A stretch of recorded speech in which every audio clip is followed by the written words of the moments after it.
안녕하세요. 이발톡톡입니다. 오늘은 이제 신규 컨텐츠에 대한 이야기를 한번 해볼까 해요. 톡톡이 예언이라고 미래를 한번 예측을 한번 해보자. 요런 거 저런 걸로. 근데 이거는 이제 불확실하죠. 그러니까 제가 말하는 것들이 맞을 수도 있고 아닐 수도 있는데 내가 이렇게 생각하는 부분들이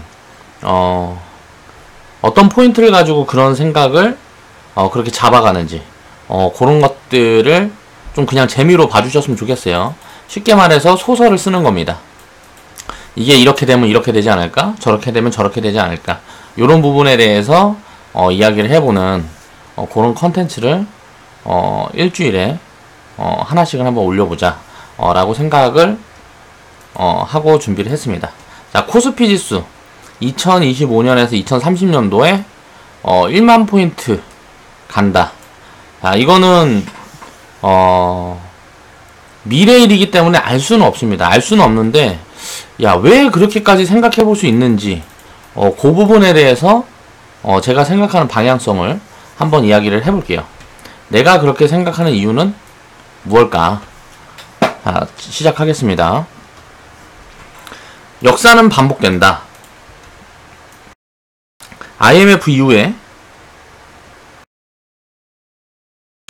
대세 상승장이 2003년에서 2007년도에 있었는데 이때랑 지금이랑 비교를 해보면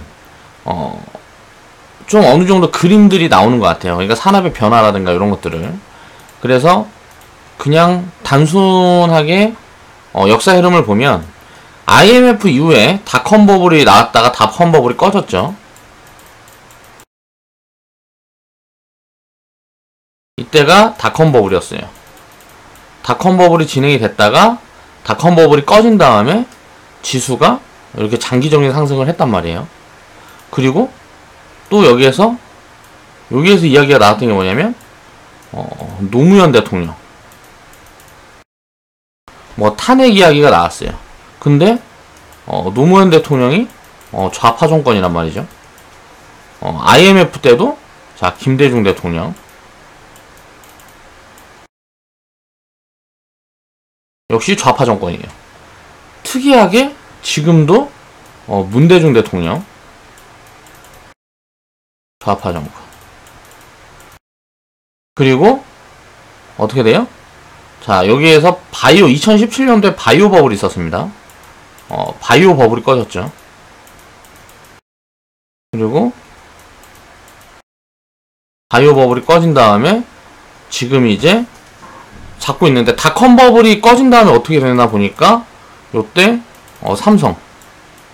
삼성전자 그리고 네이버 카카오 같은 대기업들이 만들어졌어요. 자, 바이오 버블이 꺼진 다음에 어떻게 될까요? 저는 개인적으로 헬스케어 쪽에서 요런 대기업들이 만들어질 거다. 그럴 가능성이 높지 않냐 라고 개인적으로 생각을 하고 있습니다. 2008년도에도 이때 이후에 셀트리온이라는 기업이 우리나라에서 지금 바이오를 거의 제약바이오 산업을 주도하는 대장의 흐름에 있고, 그럼 이제 셀트리온이라는 기업은 미래에 지금의 삼성전자처럼 커나갈 수 있는 요런 흐름들이 진행이 될 수 있지 않을까 라는 생각을 해보는 거예요.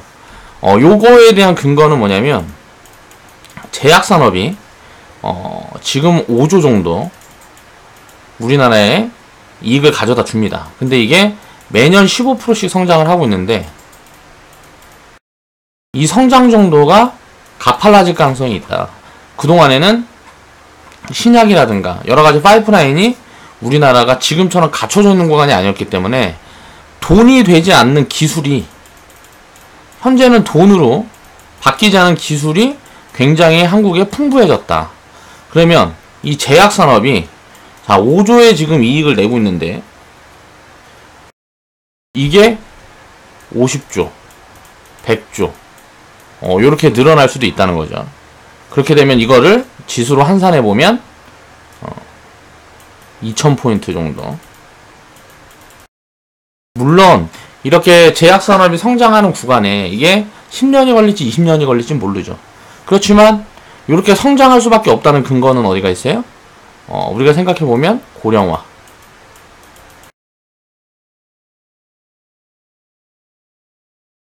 그리고 인구가 고령화되면서 뭐라 그래야 될까요? 수명이 늘어났죠. 이거는 또 바꿔서 얘기하면 약을 소비하는 시간이 늘어나는 거예요. 약을 소비하는, 예를 들어서 병이 있는데 오래도록 생명 연장이 되면 어떻게 돼요? 계속 그 약을 소비하는 시간이 늘어난다고도 볼 수가 있는 거죠. 그래서 제약산업의 성장은 바이오 기업이 아무리 망하든 뭐 실패를 하든 꾸준히 진행될 수밖에 없고, 그런 부분들이 우리나라도 한 축을 담당할 수 있는 그 위치에 지금 거의 도달해 있는 구간이 아닌가 라고 생각을 해보면, 지금 이제 지수에서는 제약 바이오 산업이 돈을 벌어다 주는 거는 굉장히 규모가 작지만, 뭐 시총은 높다 그래도 벌어오는 돈은, 글로벌에서 벌어오는 돈의 규모는 굉장히 작은데, 이게 장기적으로 꾸준하게 성장할 수 있는 그런 파워가 있다, 이런 모멘텀들이 있다는 거고요. 요걸 이제 지수로 환산해 보면 2030년도에는 그래도 한 1000포인트 정도는 차지해 줄 수 있지 않을까 라고 생각을 합니다. 1000포인트면 50조 정도라고 보면 될 것 같아요. 2030년도에는 한 요 정도까지는 성장을 할 수도 있지 않을까 라고 생각을 해봅니다. 그 다음에 반도체, 2차전지 산업의 성장. 반도체 같은 경우는 2018년도에 삼성전자, SK 하이닉스의 실적을 보니까 한 50조 정도 돼요. 나머지 기업들이 벌어들이는 것들은 이제 여기 납품하는 뭐 중소기업들이라든가 이런 데들이 벌어들이는 돈들은 규모가 많이 작으니까 단순하게 이 가치만 산출해보면 이게 코스피 지수로 1000포인트입니다. 적정가치를 놓고 봤을 때요. 근데 이것보다 지금 이제 이익이 미중 무역 분쟁이라든가 여러 가지로 인해서 반도체 가격이 많이 떨어지고 뭐고 하면서 많이 낮아졌지만, 저는 개인적으로 이게 곱하기 2, 곱하기 3, 크게는 곱하기 5, 5배 이상도 성장할 수 있는 가능성이 있다라고 보고 있어요. 이 돈을 삼성전자가 지금 뭐 50조를 벌다가 250조를 번다는 얘기가 아니고, 반도체 산업 전체적인 파이가 커지면서 삼성전자가 뭐 2배, 3배 성장을 하면 다른 기업들이 5배, 10배 이렇게 성장하는 기업들이, 중소기업들이 크게 성장하는 기업들이 많이 나올 가능성이 높다라고 개인적으로 보고 있는 거죠. 그렇게 생각하는 근거는 뭐냐? 자, 4차 산업에서 반도체가 어떻게 보면 거의 뭐 소재로서 작용을 한다는 거죠. 앞으로는 이제 데이터 센터도 컨텐츠 소비량이라든가 여러 가지 측면에서 인공지능이라든가 이런 부분에서 5G라든가 또 이게 활용이 되면서 급속도로 증가를 할 수밖에 없는데, 그 부분들이 시작된 게 이제 2017년도예요. 그 부분에 이제 매출이 인식되기 시작한 게 2017년도란 말이에요. 2017년도에 시작이 됐어요. 이거는 그 전에는 없었던 수요예요. 과거에는 이 수요는 없었다. 근데 이제 새로 시작된 수요다. 그런데 그런 부분들의 폭발력이 굉장히 크다 라는 이야기를 하고 있는 거죠. 그 다음에 이제 아직은 뭐 우리가 보편적으로 생활에 사용하고 있지 않은 드론이라든가 또 자율주행차라든가 로봇이라든가 요런 부분에 이제 반도체가 다 들어가는 산업군들이죠. 요런 것들이 급성장을 하게 되면 어떻게 될까요? 지금 제가 생각하는 2배, 3배, 5배가 아니고 이 이상도 늘어날 수 있는, 가능할 수 있는 지금이 구간이 아닌가 라고 생각을 하는 거예요. 그래서 반도체가 2018년도에 거의 뭐 코스피 지수의 한 1000포인트를 차지를 했다고 치면 이게 2000포인트, 3000포인트까지도 반도체 기업 가치만 가지고도 갈 수 있는 가능성이 있지 않느냐. 그리고 아까 제약바이오에서 1000포인트. 그러면은 지금 4000포인트죠. 거기다가 2차 전지 산업이 성장을 하는데 2025년부터 2차 전지 시장이 반도체 시장보다 커질 거다. 라는 이야기가 굉장히 많아요. 그러니까 만약에 이렇게 되면 뭐예요? 이거는 이제 자동차 산업이죠. 대표적인 게 이제 자동차 산업에 들어가는 배터리. 요 부분에 대한 거죠. 그러면 자동차가 이제 시간이 흐르면 흐를수록 이제 지금 기름으로 달리는 차들은 세금을 다 두들겨 맞으면서 환경세라는 걸 만약에 부담을 하게 되면 유럽에서는 이미 진행 중이니까 전 세계적으로 그런 흐름으로 가게 될 가능성이 저는 높다고 보고 있는데, 그렇게 진행이 되면 굉장히 폭발적으로 성장을 할 건데 이건 아직 시작도 안 했다는 거죠. 이게 만약에 반도체를 넘어선다?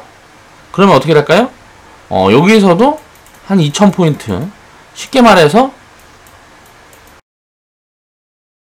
100조 정도의 이익을 만들어줄 가능성도 2030년도 안에는 있지 않느냐.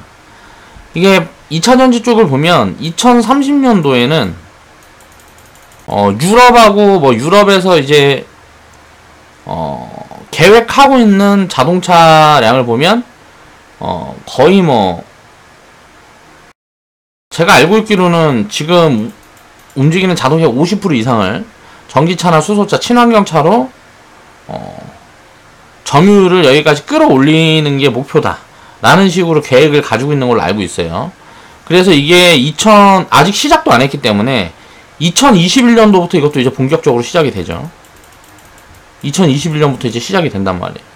여기에서 이제 이익들이 크게 만들 수 있다는 거죠. 기업 이익들이.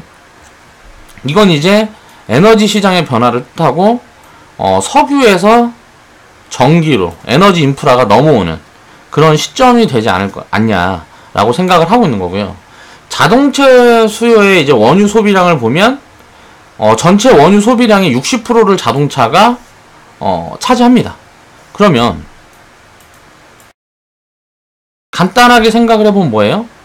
자, 중동 같은 경우는 어때요? 중동 같은 경우는 이제 에너지로 벌어들이는 이익이 많이 감소할 거라는 거죠. 자, 60%까지는 아니더라도 다른 쪽에서 또 이제 소비가 늘어날 수도 있으니까 한 30%, 40%만 잡아준다 그래도 이건 어마어마한 양이죠. 그럼 그거를 사우디에서 이제 대규모로 이제 투자 계획을 발표하고 하는 이유들이 여기에 있지 않느냐는 거예요. 요게 중동의 인프라 투자가 전 세계적으로 진행이 될 가능성이 높다. 라고 생각을 할 수가 있는 거죠. 4차 산업 시대에. 그 다음에 보면 북한의 경제 개방이 있습니다. 이미 경제 개방은 지장이 된 거라고 생각을 하는데, 북한은 지금 장마당에서 기존에는 나라에서 이제 다 걷어서 배급을 해줬으면 장마당에서 경제 체제가 만들어지고 있는 거죠. 규모가 작을 뿐이지. 요거를 풀어준 건 뭐예요? 국민들이 굶어 죽고 뭐하고 하니까 살기 위해서 뭐 한다니까 나라에서 이제 규제를 더 이상 강하게 할 수가 없는 거예요. 뭐 폭동이라든가 이런 부분도 신경 쓰이고 할 테니까요. 그러면 핵심은 이제 뭘까? 생각을 해보면 이건 이제 우리나라로 치면 우리나라 가까이 붙어있기 때문에 유럽이라든가 중국과의 교역 루트가 뚫린다는 거고요. 이제 해상이나 뭐 하늘이 아닌 땅으로 이제 교역 루트가 뚫린다는 거죠. 그 다음에 북한 국민들의 부채 증가. 북한 국민들은 부채가 하나도 없죠. 자, 성장은 뭘로 하냐면 자본주의에서의 성장은 부채로 합니다. 자본주의에서의 성장.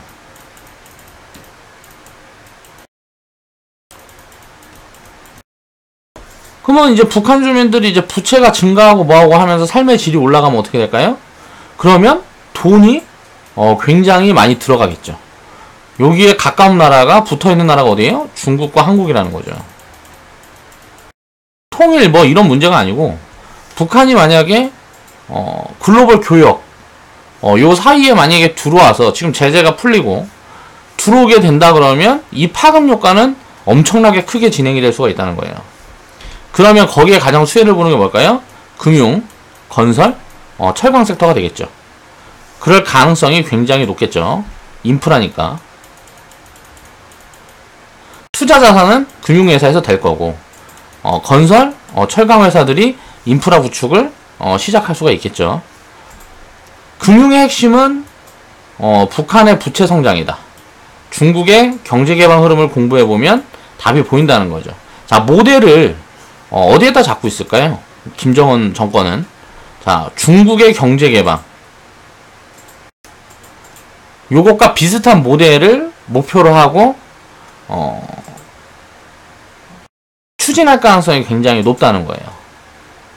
그러니까 그렇게 돼서 만약에 여기 모멘텀을 받고 진짜 금융섹터, 건설섹터, 철강섹터가 이익을 많이 내기 시작하면 2001년도에서 2007년도에 왔던 요런 상승들이 재현될 가능성도 충분히 있다 라고 봐야 한다고 생각을 합니다.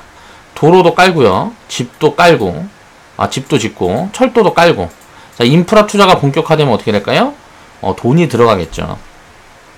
그리고 북한 자원을 담보로 한 이제 투자 활성화가 진행이 될 수 있고, 인프라 투자가 살아나면 당연히 여기에 대한 소재는 좋아질 테니까 철강 섹터도 좋아질 수 있다는 거죠. 인프라 투자가 본격화되면 당연히 건설은 좋아질 거고, 북한의 부채 성장이 시작이 되면 어떻게 될까요? 금융회사들이 또 자본을 투입하려는 노력들을 많이 하게 될 거고, 그렇게 되면 어떻게 돼요? 투자가 살아나니까 당연히 경제가 화랑으로 갈 수도 있겠죠. 그냥 이 부분 하나만으로 봐도 여기에 대한 가치는 얼마나 크게 진행이 될지는 모른다는 거죠, 누구도. 아까 이야기했던 중동의 변화도 있는 것 같아요. 자, 원유가 반도체로 넘어가는 흐름들이 보여주고 있습니다. 지금은 그러니까 원유가 뭐예요? 전 세계 에너지의 어떻게 보면 소재였어요. 근데 지금은 에너지. 이 에너지를 기반으로 성장해가는 시대였다 그러면 지금부터는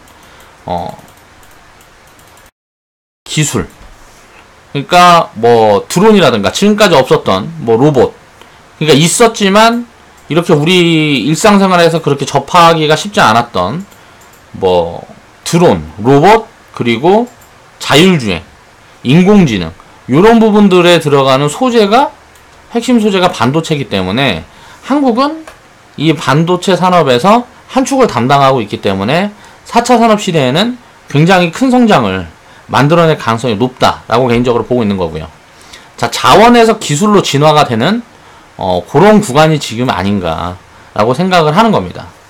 사우디에서 이제 투자를 시작을 하게 되면, 본격적으로 투자가 시작이 되게 되면, 지금 이제 시작은 됐죠. 근데 큰 규모로, 투자가 들어가고 있는 구간은 아니에요, 아직.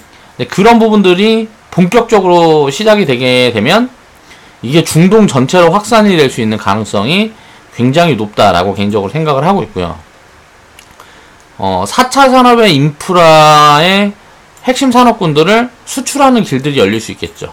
우리나라가 1등인 게 뭐냐를 생각해보면, 자, 5G.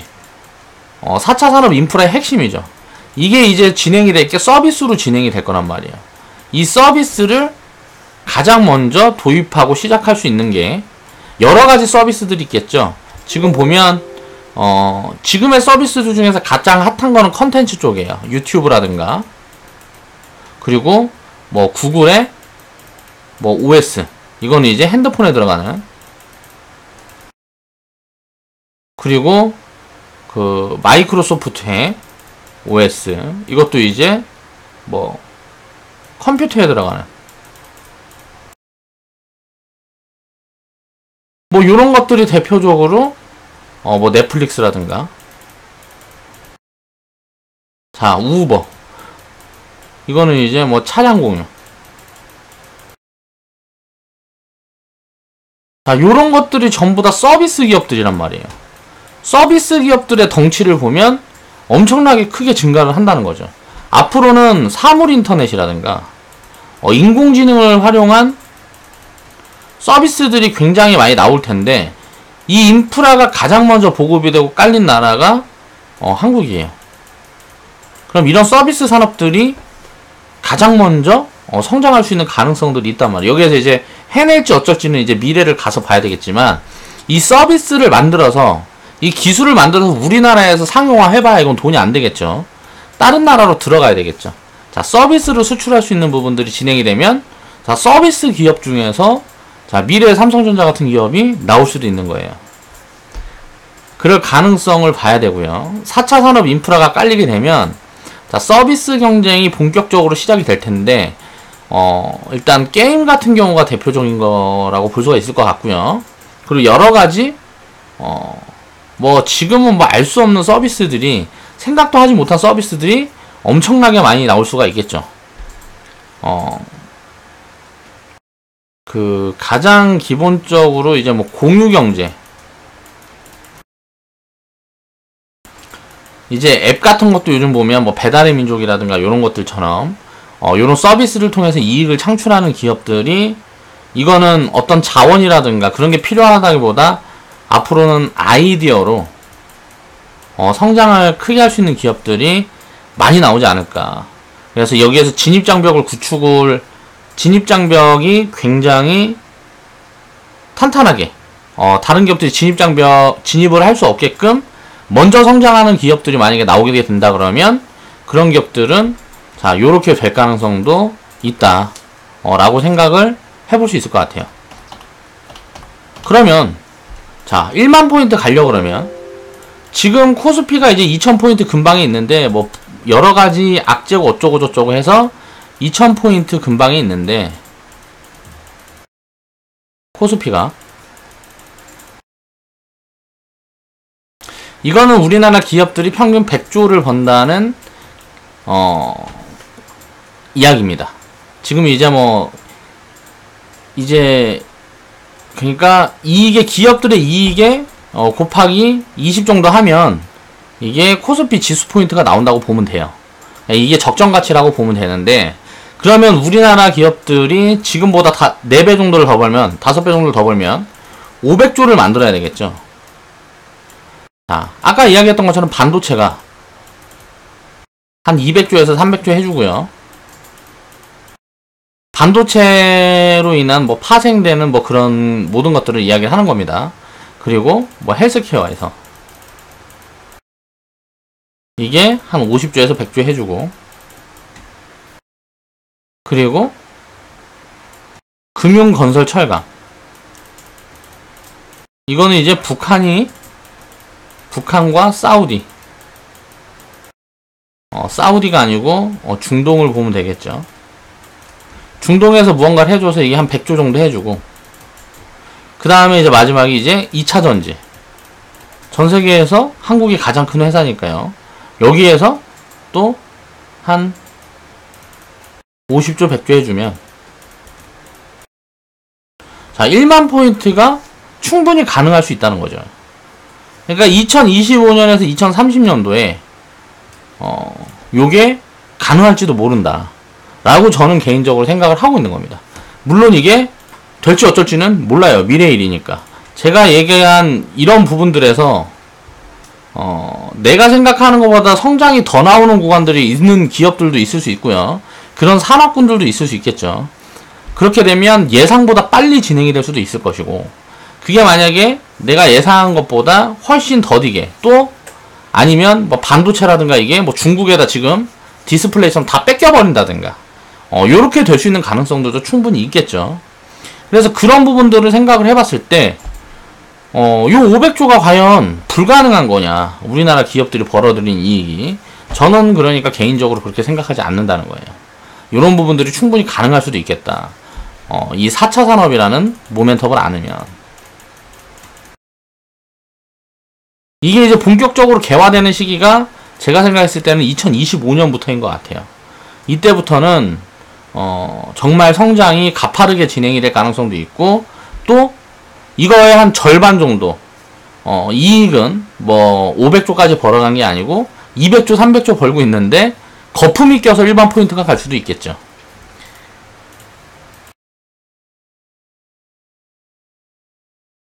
그래서 제가 생각했을 때는 4차 산업이 성장을 얼마나 가져다 줄지 모르지만 2025년, 2030년도가 가면 코스피 지수 포인트는 1만 포인트에 도달해 있을 가능성도 있지 않을까 라고 소설을 써보는 겁니다. 자, 그래서 오늘의 소설은 코스피 지수 1만 포인트까지 2025년, 2030년도에 올라갈 수 있다. 라는 부분을 이야기를 한번 해봤어요. 오늘 영상은 여기서 마무리하겠습니다.